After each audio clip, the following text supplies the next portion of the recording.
আপনার জীবন বদলে দিতে পারে একটি শব্দ। শব্দটি হলো ডিসিপ্লিন। ভাবুন তো, আপনি যদি প্রতিদিন ভোরে উঠে পরিকল্পনা মতো সব কাজ শেষ করতে পারেন, আপনি যদি আলসেমিকে হারিয়ে বিভ্রান্তিকে দূরে রেখে আপনার স্বপ্নের পথে নির্ভুলভাবে এগিয়ে যেতে পারেন, কেমন হতো আপনার জীবন? শেলডন হাউয়ের হাউ টু বি ডিসিপ্লিনড ঠিক সেই রোডম্যাপ, যা আপনাকে শেখাবে সময়কে আয়ত্ত করতে, মনোযোগকে অস্ত্র বানাতে আর প্রোক্রাস্টিনেশনকে চিরতরে হারাতে। কিন্তু সতর্ক থাকুন, এই বই শুধু কাজের টিপস দেবে না, এটি আপনাকে বদলে দেবে ভেতর থেকে। মূল ধারণা 1, শৃঙ্খলার প্রথম দরজা, এক অনন্ত যুদ্ধের সূচনা। ভাবুন তো, আপনি দাঁড়িয়ে আছেন এক বিশাল পাহাড়ের পাদদেশে। শীর্ষটা কুয়াশায় ঢাকা, কিন্তু আপনার হৃদয় জানে ওই শীর্ষেই আছে আপনার স্বপ্ন, আপনার সাফল্য, আপনার ভবিষ্যৎ। কিন্তু ওঠার রাস্তাটা সোজা নয়। পথে পাথর, খাড়া গিরিখাত আর সবচেয়ে বড় শত্রু আপনার নিজের আলসেমি, অস্থিরতা আর অগোছালো মন। প্রশ্ন একটাই, আপনি কি উঠতে পারবেন? ওই পাহাড়টাই আসলে শৃঙ্খলা। শেলডন হাউ তার বইতে বলেছিলেন, discipline is the invisible bridge between who you are and who you want to be. অর্থাৎ শৃঙ্খলাই সেই অদৃশ্য সেতু, যা আপনাকে আপনার বর্তমান থেকে স্বপ্নের গন্তব্যে নিয়ে যাবে। কিন্তু কিভাবে তৈরি হয় এই শৃঙ্খলা? কোথা থেকে শুরু করবেন? আজকের গল্প সেটাকে কেন্দ্র করি। আমরা সবাই জানি আমাদের কি করা উচিত। সকালে তাড়াতাড়ি উঠতে হবে, কাজের প্ল্যান মেনে চলতে হবে, মনোযোগ ধরে রাখতে হবে। কিন্তু জানার পরও করি না। কেন? কারণ মানুষের মস্তিষ্ক সবসময় চায় তাৎক্ষণিক সুখ, এখনই আনন্দ চাই, এখনই আরাম চাই। দীর্ঘমেয়াদী লাভের জন্য মস্তিষ্ক অপেক্ষা করতে চায় না। এই জায়গাতেই জন্ম নেয় শৃঙ্খলার যুদ্ধ। শৃঙ্খলা মানে নিজেকে কষ্ট দেওয়া নয়, বরং নিজের ভবিষ্যতের জন্য বর্তমানকে গড়ে তোলা। এটা এক ধরনের স্বনিয়ন্ত্রণ, যেখানে আপনাকে নিজের সঙ্গে প্রতিদিন ছোট ছোট যুদ্ধে জিততে হয়। 1944 সাল, দ্বিতীয় বিশ্বযুদ্ধের এক ভয়াবহ সময়। এক তরুণ আমেরিকান সেনা, মাত্র 20 বছর বয়সী, ফ্রান্সের নরম্যান্ডি সৈকতে নামার প্রস্তুতি নিচ্ছে। চারপাশে গর্জনরত কামান, আকাশ জুড়ে যুদ্ধ বিমান। তার হাত কাঁপছে, চোখে ভয়, কিন্তু মনে একটাই কথা, আমাকে স্থির থাকতে হবে। যদি আমি ভয়কে জিততে না পারি, আমার সঙ্গীরা মরবে। সে জানে না সে বাঁচবে কিনা, কিন্তু শৃঙ্খলা তাকে বাধ্য করছে এগিয়ে যেতে। কারণ যুদ্ধক্ষেত্রে শৃঙ্খলাই জীবন আর মৃত্যুর মধ্যে একমাত্র ফারাক। আজ আমরা যুদ্ধক্ষেত্রে নেই, কিন্তু আমাদের যুদ্ধ ভিন্ন রূপে প্রতিদিন ঘটে।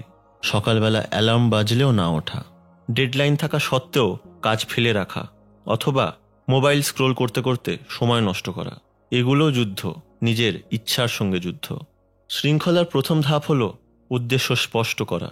যদি আপনি নাই জানেন কেন এই পথ হাঁটছেন, তাহলে প্রথম বাধাতেই আপনি হাল ছেড়ে দেবেন। 1960-এর দশকের এক তরুণ, নাম ইলন মাস্ক।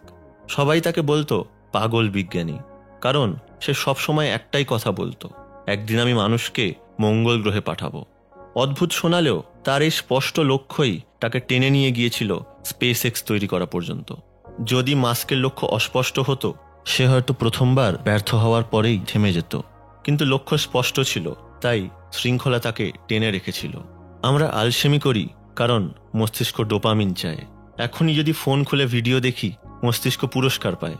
কিন্তু দীর্ঘমেয়াদী কাজ, যেমন নতুন স্কিল শেখা বা টাকা জমানো, এগুলি তাৎক্ষণিক পুরস্কার দেয় না। শৃঙ্খলা মানে নিজের মস্তিষ্ককে পুনঃ প্রশিক্ষণ দেওয়া, আনন্দকে দেরি করে উপভোগ করতে শেখা।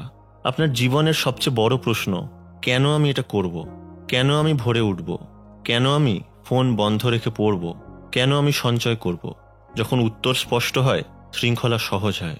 ভিক্টর ফ্র্যাঙ্কেল, যিনি নাৎসি কনসেন্ট্রেশন ক্যাম্প থেকে বেঁচে ফিরেছিলেন, বলেছিলেন, যার জীবনের উদ্দেশ্য স্পষ্ট, সে যে কোনো কষ্টই সহ্য করতে পারে। ফ্র্যাঙ্কেলের নিজের বেঁচে থাকার শক্তি এসেছিল তার স্ত্রীকে আর একবার দেখার স্বপ্ন থেকে। শৃঙ্খলা রাতারাতি আসে না, ছোট অভ্যাস থেকে শুরু করুন। যেমন প্রতিদিন 5 মিনিট তাড়াতাড়ি ওঠা, প্রতিদিন সকালে ঘুম থেকে উঠেই 1 গ্লাস জল পান করা, প্রতিদিন 10 মিনিট বই পড়া। ছোট ছোট জয়ে মস্তিষ্ক পুরস্কার পায় এবং ধীরে ধীরে শৃঙ্খলা স্বাভাবিক অভ্যাসে পরিণত হয়। ভাবুন, এক বৃদ্ধ মানুষ হাসপাতালের বিছানায় শুয়ে আছে। সে নিজের জীবনের দিকে তাকিয়ে ভাবছে, ইস, যদি আমি আমার সময়টা নষ্ট না করতাম, যদি আমি সেই স্বপ্নটা পূরণ করতাম। এই অনুশোচনা যেন আপনার না হয়। শৃঙ্খলা মানে ভবিষ্যতের অনুশোচনা এড়িয়ে চলার ক্ষমতা। শৃঙ্খলার দরজা খুলতে প্রথম চাবিটা হলো উদ্দেশ্য। যদি একবার আপনি জানেন কেন করছেন, তার পরের ধাপটি হলো সময়ের নিয়ন্ত্রণ, কারণ সময়ই আপনার জীবনের আসল মুদ্রা। মূল ধারণা 2, সময়কে আয়ত্ত করা, শৃঙ্খলার দ্বিতীয় স্তম্ভ। আমরা সময়কে সবসময় অবহেলা করি, ভাবি আগামীকাল করব, পরের সপ্তাহে শুরু করব। কিন্তু সত্যিটা হলো সময় কারো জন্য থেমে থাকে না। আপনি কি জানেন, প্রতি মিনিটে যখন আপনি দ্বিধায় ভোগেন, তখন পৃথিবীর অন্য প্রান্তে কেউ তার স্বপ্নের পথে আরেক ধাপ এগিয়ে যাচ্ছে? শেলডন হাউ এক জায়গায় লিখেছিলেন, time management isn't about controlling the clock, it's about controlling your choices. অর্থাৎ সময়কে নিয়ন্ত্রণ করা মানে ঘড়ি নিয়ন্ত্রণ নয়, নিজের সিদ্ধান্তকে নিয়ন্ত্রণ করা। এখানে আমরা শিখব কিভাবে সময়কে আয়ত্ত করে শৃঙ্খলাকে মজবুত করা যায়। আমরা প্রায়ই বলি সময় পাই না, কিন্তু সত্যি কি সময় নেই? না, সময় আছে, কিন্তু আমরা জানি না কোথায় খরচ হচ্ছে। ফোন স্ক্রোল করতে করতে অজান্তেই 2 ঘন্টা কেটে যায়। তুচ্ছ মেসেজে রিপ্লাই দিতে দিতে কাজের ফোকাস নষ্ট হয়ে যায়। অনেকেই কাজের লিস্ট না করে অগোছালোভাবে দিনটি শুরু করেন, ফলে তার কাজ শেষ হয় না। সময় হারানোর কারণ হলো অবচেতন পছন্দ। আমরা বুঝতেই পারি না ছোট ছোট বিভ্রান্তি কিভাবে একটি দিনকে গিলে খায়। 20 শতকের এক তরুণ বিজ্ঞানী, নাম কার্ল সেগান। ছোটবেলা থেকেই মহাবিশ্ব তাকে মুগ্ধ করেছিল, কিন্তু বিশ্ববিদ্যালয়ে এসে সে বুঝল যদি সময়কে সঠিকভাবে ব্যবহার না করে, তার স্বপ্ন অধরাই থেকে যাবে। কার্ল সেগান নিজের দিনকে 3 ভাগে ভাগ করেছিল: শেখা, গবেষণা আর চিন্তা। এই 3টি ভাগের বাইরে কিছুতেই সে সময় নষ্ট করত না। এভাবেই সময় ব্যবস্থাপনায় তার শৃঙ্খলা তৈরি হয়, যা পরে তাকে বিশ্বের অন্যতম শ্রেষ্ঠ জ্যোতির্বিজ্ঞানীতে পরিণত করে। প্রথমে খুঁজে বের করুন আপনার সময় কোথায় ব্যয় হচ্ছে।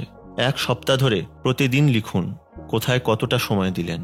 ফোনে অ্যাপ ব্যবহার করুন সময় ট্র্যাক করার জন্য। শেষে বিশ্লেষণ করুন কোনগুলি দরকারি আর কোনগুলি অপ্রয়োজনীয়। এটা একদম এক্স-রের মতো। আপনি বুঝতে পারবেন কোথায় সময় অপচয় হচ্ছে। সময়কে ব্লক করে রাখুন, টাইম ব্লকিং টেকনিক। এটি এক বিপ্লবী পদ্ধতি। আইডিয়াটি খুব সহজ। পুরো দিনটাকে ভাগ করুন আলাদা আলাদা ব্লকে: কাজের ব্লক, বিশ্রামের ব্লক, শেখার ব্লক, বিনোদনের ব্লক। যেমন সকাল 8টা থেকে 10টা গুরুত্বপূর্ণ কাজ, সকাল 10টা থেকে 10:30 বিরতি, 10:30 থেকে 1টা প্রজেক্টের কাজ, 1টা থেকে 2টো লাঞ্চ ও বিশ্রাম, 2টো থেকে 4টে শেখা বা রিসার্চ। এভাবে ব্লক করলে মস্তিষ্ক জানে কখন কি করতে হবে। প্রোক্রাস্টিনেশন বা কাজ ফেলে রাখা সময় কাটানোর সহজ উপায়। যদি কোনো কাজ করতে 2 মিনিট লাগে, তাহলে সেটি এখনই করুন। যেমন একটি ইমেলের রিপ্লাই, বা ডেস্ক গোছানো, বা একটি গুরুত্বপূর্ণ ফোন কল করা। এই ছোট কাজগুলো জমতে জমতে মানসিক চাপ বাড়ায়। সাথে সাথে করলে মস্তিষ্ক হালকা হয় এবং বড় কাজের জন্য প্রস্তুত হয়। বিশ্বখ্যাত হরর লেখক স্টিফেন কিং প্রতিদিন নির্দিষ্ট সময় লেখেন, সকাল 8টা থেকে দুপুর পর্যন্ত। কোনো অজুহাত নেই, কোনো দিন বাদ নেই। অসুস্থ হলেও, ছুটির দিন হলেও তার ডেস্কে বসা মানেই লেখা। সে একবার বলেছিলেন, amateurs sit and wait for inspiration, the rest of us just get up and go to work. এটাই সময় ব্যবস্থাপনার মূল দর্শন। অনুপ্রেরণার অপেক্ষা নয়, বরং রুটিনকে পবিত্র করা। সময় বাঁচানোর সবচেয়ে বড় উপায় হলো না বলতে শিখুন। অপ্রয়োজনীয় মিটিং না, তুচ্ছ আড্ডা না, এমন কাজ যা আপনার লক্ষ্যকে এগিয়ে দিচ্ছে না না। প্রত্যেকটি হ্যাঁ মানে আপনার সময় থেকে কিছুটা অংশ কেটে নেওয়া। তাই প্রতিটি হ্যাঁর আগে ভাবুন, এটা কি আমার স্বপ্নকে কাছে নিয়ে যাবে? ভাবুন আপনার হাতে একটি বালুর ঘড়ি, ধীরে ধীরে বালি ঝরছে। প্রতিটি কণা এক একটি মিনিট। একবার ঝরে গেলে আর ফেরানো যাবে না। প্রশ্ন একটাই, আপনি কি এই মিনিটগুলো সঠিক জায়গায় খরচ করছেন? সময়কে আয়ত্ত করার পরের ধাপ হলো মনের যুদ্ধ জয় করা। কারণ শৃঙ্খলা ভাঙে বাইরের কারণে নয়, ভাঙে ভিতরের প্রলোভন আর ভয় থেকে। মূল ধারণা 3, মনোযোগের যুদ্ধ, বিভ্রান্তির ফাঁদ থেকে মুক্তি। আপনি কি কখনো ভেবেছেন আজ 1 ঘন্টা মনোযোগ দিয়ে কাজ করব, তারপর দেখলেন সময় কেটে গেছে সোশ্যাল মিডিয়া স্ক্রোল করতে করতে? আমরা আজ যে পৃথিবীতে বাস করি সেখানে সবচেয়ে বড় শত্রু হল বিভ্রান্তি। শেলডন হাউ তার বইতে লেখেন, focus is the new super power, whoever masters it wins the game of life. এখানে আমরা শিখব কিভাবে মনোযোগ ধরে রাখতে হয়, কিভাবে প্রলোভনের ফাঁদ থেকে বাঁচতে হয়, আর কিভাবে মস্তিষ্ককে এক কাজে স্থির রাখা যায়। আমাদের মস্তিষ্কের গঠন এমনভাবে তৈরি যে এটি নতুন তথ্যের প্রতি আসক্ত। সোশ্যাল মিডিয়া, নোটিফিকেশন, নিউজ সবকিছু মস্তিষ্ককে তাৎক্ষণিক আনন্দ দেয়। এর ফলে গুরুত্বপূর্ণ কাজের সময়ও মস্তিষ্ক নতুন উত্তেজনা খুঁজতে থাকে। ফলাফল, আমরা কাজ ছেড়ে দিই, বারবার মনোসংযোগ হারাই এবং দিনের শেষে হতাশ হয়ে পড়ি। বিশ্বখ্যাত সুরকার লুডউইগ ভ্যান বিথোফেন তার জীবনের শেষের দিকে প্রায় সম্পূর্ণ বধির হয়ে যান। কল্পনা করুন, একজন সঙ্গীত শিল্পী যে নিজের সুরই শুনতে পায় না, তবুও এই অবস্থায় তিনি রচনা করেন নবম সিম্ফনি, ইতিহাসের অন্যতম শ্রেষ্ঠ সুর। কিভাবে? কারণ বিথোফেন জানতেন মনোযোগ বাহ্যিক শব্দের ওপর নয়, ভেতরের দৃষ্টির ওপর নির্ভর করে। তিনি বাইরের বিভ্রান্তি বন্ধ করে পুরো মন দিলেন ভেতরের সুরে। শেলডন হাউ বলেন, do one thing and do it with full presence. এক সময় একটাই কাজ করুন। কাজের সময় ফোন সাইলেন্ট বা অন্য ঘরে রাখুন। প্রতিটি কাজের পর ছোট বিরতি নিন। ইতালির এক ছাত্র ফ্রান্সিসকো সিরিলো তার পড়াশোনার সময় টমেটো আকৃতির টাইমার ব্যবহার করতেন। সেখান থেকেই জন্ম হয় পোমোডোরো টেকনিক। ধাপ 1, 25 মিনিট নিরবচ্ছিন্নভাবে কাজ করুন। 2, 5 মিনিট বিরতি নিন। এবং 3, 4টে সাইকেল শেষে 15 থেকে 20 মিনিটের বিরতি নিন। এই ছোট চক্র মস্তিষ্ককে সতেজ রাখে এবং মনোযোগ ধরে রাখে দীর্ঘ সময়। মনোযোগ নষ্ট হওয়ার প্রধান কারণ হল প্রলোভন। এর থেকে মুক্তির উপায় হলো একটি কাজ যা আপনি করতে চান সেটি জুড়ে দিন এমন কিছুর সাথে যা আপনাকে করতেই হবে। উদাহরণ, শুধু প্রিয় পডকাস্ট শুনবেন জিমে ব্যায়াম করার সময়, শুধু কফি খাবেন বই পড়ার সময়, শুধু প্রিয় সিরিজ দেখবেন ট্রেডমিলের ওপর হাঁটার সময়। এভাবে প্রলোভনকে কাজে লাগিয়ে মনোযোগ বাড়ানো যায়। মনোযোগের জন্য পরিবেশ অত্যন্ত গুরুত্বপূর্ণ। ডিপ ওয়ার্ক জোন তৈরি করুন, যেখানে থাকবে নীরবতা, গোছানো ডেস্ক, কোনো ফোন বা সোশ্যাল মিডিয়া নয় এবং নির্দিষ্ট কাজের জন্য নির্দিষ্ট সময়। 19 শতকের কিংবদন্তি উদ্ভাবক নিকোলা টেসলা ঘন্টার পর ঘন্টা, দিনের পর দিন এক একটি সমস্যার সমাধানে ডুবে থাকতেন। তিনি কোনো নোট নিতেন না, পুরো যন্ত্রের নকশা মনের ভিতর তৈরি করতেন। টেসলার গোপন রহস্য, তিনি নিজের মনোযোগকে প্রশিক্ষিত করেছিলেন এক কাজেই আটকে রাখতে। ভাবুন, আপনি এক অন্ধকার ঘরে দাঁড়িয়ে আছেন। হঠাৎ একটি ছোট টর্চ লাইট জ্বলে উঠল। আলো যত ফোকাসড, অন্ধকার তত দূরে সরে যায়। আপনার মনোযোগও তেমনই, যত ফোকাসড, বিভ্রান্তি ততই দূরে সরে যাবে। মূল ধারণা 4, প্রোক্রাস্টিনেশন, কাজ ফেলে রাখার অভ্যাসের বিরুদ্ধে যুদ্ধ। আজ না কাল করব, কাল না পরশু, এখন সময় আছে, এই অজুহাতে আমরা কাজ ফেলে রাখি। কিন্তু একদিন বুঝতে পারি সময় আমাদের জন্য থেমে নেই। শেলডন হাউ তার বইতে লিখেছিলেন, procrastination is not about laziness, it's about fear, fear of discomfort, fear of failure, fear of starting. Procrastination মূলত 3টি কারণে হয়। 1, ব্যর্থতার ভয়, যদি ব্যর্থ হই, যদি যথেষ্ট ভালো না হয়। 2, অসুবিধার ভয়, কঠিন কাজ শুরু করার অস্বস্তি এড়াতে চাই। এবং 3, অস্পষ্ট লক্ষ্য, যখন জানি না কেন করছি, শুরু করতেও ইচ্ছে হয় না। বিশ্বখ্যাত বিজ্ঞানী চার্লস ডারউইন যখন on the origin of species লেখার কাজ শুরু করেন, তিনি 20 বছর তা পিছিয়ে দিয়েছিলেন। কেন? কারণ তিনি জানতেন এই বই পৃথিবীর দৃষ্টিভঙ্গি পাল্টে দেবে, এবং সেই ভয় তাকে পিছিয়ে দিয়েছিল। কিন্তু একসময় তিনি উপলব্ধি করেন, যদি আজ না লিখি, কেউই জানবে না আমি কি আবিষ্কার করেছি। সেখান থেকেই শুরু হয় তার নিরবচ্ছিন্ন লেখা। প্রোক্রাস্টিনেশন কাটানোর প্রথম ধাপ, বড় কাজকে ছোট ছোট ধাপে ভাগ করুন। উদাহরণ, একটি বই লিখব, তাহলে প্রথমে 200 শব্দ লিখুন।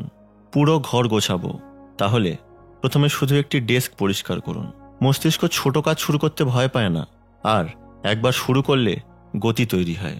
প্রোক্রাস্টিনেশনের মূল শত্রু হল সহজলভ্য প্রলোভন, যেমন ফোন, সোশ্যাল মিডিয়া, গেম ইত্যাদি। ফোন অন্য ঘরে রাখুন, সোশ্যাল মিডিয়া লগ আউট করুন, ডেস্কে শুধুমাত্র দরকারি জিনিস রাখুন।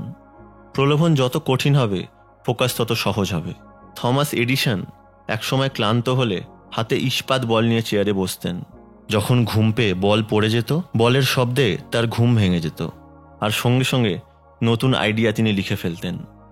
এডিসনের বিশ্বাস ছিল, শুরু করলেই অর্ধেক যুদ্ধ জেতা যায়। তাৎক্ষণিক পুরস্কার বনাম দীর্ঘমেয়াদী লক্ষ্য। আমরা কাজ ফেলে রাখি কারণ মস্তিষ্ক চায় তাৎক্ষণিক আনন্দ, ফোন, ভিডিও, আরাম। ভবিষ্যতের সাফল্যের কথা নিজেকে মনে করার, যেমন কাজ শেষ হলে কেমন হালকা লাগবে, স্বপ্ন পূরণ হলে জীবন কেমন বদলাবে। এই ভিজুয়ালাইজেশন প্রোক্রাস্টিনেশনকে ভাঙতে সাহায্য করে। প্রোক্রাস্টিনেশন কাটাতে 5 সেকেন্ড রুল। লেখিকা মেল রবিন্সের ধারণা শেলডন হাউও সমর্থন করেছেন। 5 সেকেন্ড রুল। কোনো কাজ শুরু করার সিদ্ধান্ত নিলেই 5 থেকে কাউন্টডাউন শুরু করুন। 5, 4, 3, 2, 1। তারপর সঙ্গে সঙ্গে কাজ শুরু করুন। এটি মস্তিষ্কের দ্বিধা কাটায়। ভাবুন, আপনার সামনে 2টি রাস্তা। এক রাস্তা সহজ, এখনই আনন্দ দেয়, কিন্তু শেষে অনুশোচনা। অন্য রাস্তা কঠিন, কষ্টকর, কিন্তু শেষে গর্ব আর সাফল্য। প্রশ্ন হলো, আপনি কোন রাস্তা বেছে নেবেন? মূল ধারণা 5। অভ্যাসের শক্তি, শৃঙ্খলাকে স্থায়ী করার পথ। একদিন অনুপ্রেরণা আসতে পারে, 2 দিন থাকতে পারে, কিন্তু চতুর্থ দিনে, পঞ্চম দিনে সেখানেই আমাদের শত্রু জিতে যায়। কারণ শুধু অনুপ্রেরণা নয়, অভ্যাসই হল শৃঙ্খলার মেরুদণ্ড। You do not rise to the level of your goals, you fall to the level of your systems. অর্থাৎ আমরা আমাদের স্বপ্নে উঠি না, আমরা আমাদের দৈনন্দিন অভ্যাসে নেমে যাই। এখানে আমরা শিখব কিভাবে অভ্যাস তৈরি হয়, কিভাবে তা স্থায়ী করা যায়, আর কিভাবে খারাপ অভ্যাস ভাঙা যায়। অভ্যাস মস্তিষ্কে এক ধরনের অটো পাইলট তৈরি করে। অভ্যাস মানে বারবার করা কাজ। বারবার করলে একটি নিউরাল পাথওয়ে তৈরি হয়। একসময় কাজটি স্বাভাবিক হয়ে যায়। এজন্যই যারা শৃঙ্খলাবদ্ধ তাদের জন্য সঠিক কাজ করা সহজ হয়, কারণ তা অভ্যাসে পরিণত হয়েছে। আমেরিকার প্রতিষ্ঠাতা পিতাদের একজন বেঞ্জামিন ফ্র্যাঙ্কলিন জীবনে এক অদ্ভুত পরীক্ষা করেছিলেন।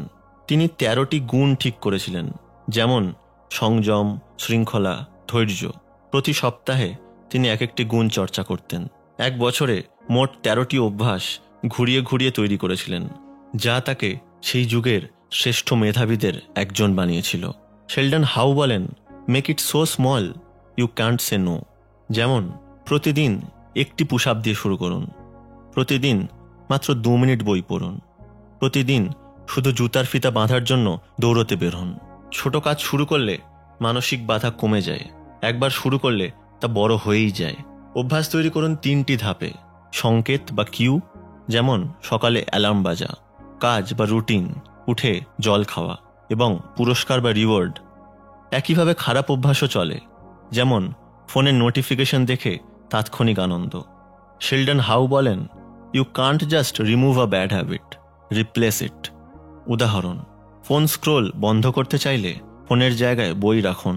রাত জাগার অভ্যাস ভাঙতে নির্দিষ্ট সময়ে আলো বন্ধ করে দিন এবং ফোনটি দূরে রাখুন। পুরনো সংকেত বদলে নতুন রুটিন তৈরি করুন। আমেরিকার প্রেসিডেন্ট থিওডর রুজভেল্ট দিনে প্রচণ্ড ব্যস্ত ছিলেন, কিন্তু তার অভ্যাস ছিল প্রতিদিন নির্দিষ্ট সময় বই পড়া। তিনি দিনে 2 থেকে 3টি বই শেষ করতেন, কারণ তিনি অভ্যাসকে পবিত্র করেছেন। অভ্যাসকে সহজ করতে শিখুন। যদি স্বাস্থ্যকর খাবার খেতে চান, চোখের সামনে ফল রাখুন। যদি পড়তে চান, বই ডেস্কে রাখুন। যদি ফোন কম ব্যবহার করতে চান, অ্যাপ ডিলিট করে দিন বা ফোন দূরে রাখুন। পরিবেশ আপনার অভ্যাস নির্ধারণ করে। নতুন অভ্যাসকে পুরনোর সাথে বাঁধুন। পুরানো অভ্যাসের শেষে নতুন অভ্যাস জুড়ে দিন, যেমন দাঁত মাজার ঠিক 5 মিনিট পর মেডিটেশন, সকালে কফির পর 1 পৃষ্ঠা পড়া, অফিস থেকে ফেরার পর 10 মিনিট হাঁটা। পুরনো অভ্যাসের সাথে নতুন অভ্যাসকে বাঁধলে তা সহজে টিকে যায়। ভাবুন, প্রতিদিন আপনি 1% ভালো হচ্ছেন। আজ সামান্য, কাল সামান্য, 1 মাসে, 1 বছরে ফলাফল বিস্ময়কর। শৃঙ্খলা মানে প্রতিদিনের ছোট ছোট জয়ের সমষ্টি। মূল ধারণা 6। মানসিক দৃঢ়তা, ঝড়ের মাঝেও শৃঙ্খলা রক্ষা করার শেষ যুদ্ধ। শৃঙ্খলা শুরু করা কঠিন নয়, শৃঙ্খলা ধরে রাখা কঠিন। কারণ জীবন সবসময় সহজ নয়, কখনো আসে ব্যর্থতা, কখনো আসে অপ্রত্যাশিত বিপর্যয়, কখনো আসে মন খারাপের রাত। কেন শৃঙ্খলা ভেঙে যায়? তাৎক্ষণিক কষ্ট, কাজের চাপ, মানসিক ক্লান্তি, অপ্রত্যাশিত বিপর্যয়, পারিবারিক সমস্যা, আর্থিক সমস্যা বা নিজের প্রতি সন্দেহ। আমি কি পারবো? এই প্রশ্নের দংশন। শৃঙ্খলা ভাঙে না বাইরের কারণে, ভাঙে ভেতরের সন্দেহ থেকে। দ্বিতীয় বিশ্বযুদ্ধের সময় ব্রিটেন প্রায় ধ্বংসের মুখে। আকাশে জার্মান বোমা এবং বিমান, শহর জ্বলছে। সবাই ভাবছে যুদ্ধ হেরে যাবে ব্রিটেন। কিন্তু প্রধানমন্ত্রী উইনস্টন চার্চিল প্রতিদিন একটাই কথা বলতেন, উই শ্যাল নেভার সারেন্ডার। এই মানসিক দৃঢ়তাই এই জাতিকে রক্ষা করেছিল। যখন আপনি হাল ছেড়ে দিতে চান, নিজেকে মনে করান কেন আপনি শুরু করেছিলেন, কি স্বপ্ন দেখেছিলেন, কাদের জন্য লড়ছেন। এই প্রশ্নগুলো আপনাকে আবার পথে ফেরাবে। গ্রোথ মাইন্ডসেট তৈরি করুন। গ্রোথ মাইন্ডসেট মানে ব্যর্থতাকে শেষ নয়, শেখার সুযোগ ভাবা। একদিন রুটিন ভেঙে গেলে হতাশ হবেন না। নিজেকে দোষ না দিয়ে প্রশ্ন করুন, আমি কি শিখলাম? ব্যর্থতাকে সিঁড়ি বানিয়ে এগিয়ে যান। নেলসন ম্যান্ডেলা 27 বছর কারাগারে ছিলেন, কিন্তু কারাগারের লোহা তার স্বপ্নকে ভাঙতে পারেনি। তিনি বলেছিলেন, I never loose, I either win or learn. এই মনোভাবই তাকে মুক্তির পর দক্ষিণ আফ্রিকার প্রথম কৃষ্ণাঙ্গ প্রেসিডেন্ট বানিয়েছিল। শৃঙ্খলার সঙ্গী বানান, সাপোর্ট সিস্টেম। বন্ধু বা পরিবারের সাথে নিজের লক্ষ্যকে শেয়ার করুন। অ্যাকাউন্টেবিলিটি পার্টনার রাখুন। ছোট সাপোর্ট গ্রুপ গড়ে তুলুন।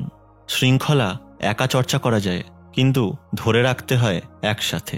নিজেকে পুরস্কৃত করুন। প্রতিটি ছোট জয়ের পর নিজেকে পুরস্কার দিন। প্রজেক্ট শেষ করলে প্রিয় সিনেমা দেখুন। অভ্যেস ধরে রাখলে ছোট ট্রিট দিন। এতে মস্তিষ্ক শৃঙ্খলাকে আনন্দের সাথে যুক্ত করে। ভাবুন, কয়েক মাস পরে আপনি সেই পাহাড়ের চূড়ায় দাঁড়িয়ে, যা আমরা পার্ট 1-এ দেখেছিলাম। নিচে তাকালে দেখবেন পথটা সহজ ছিল না, কিন্তু প্রতিটি ধাপ আপনাকে বদলে দিয়েছে।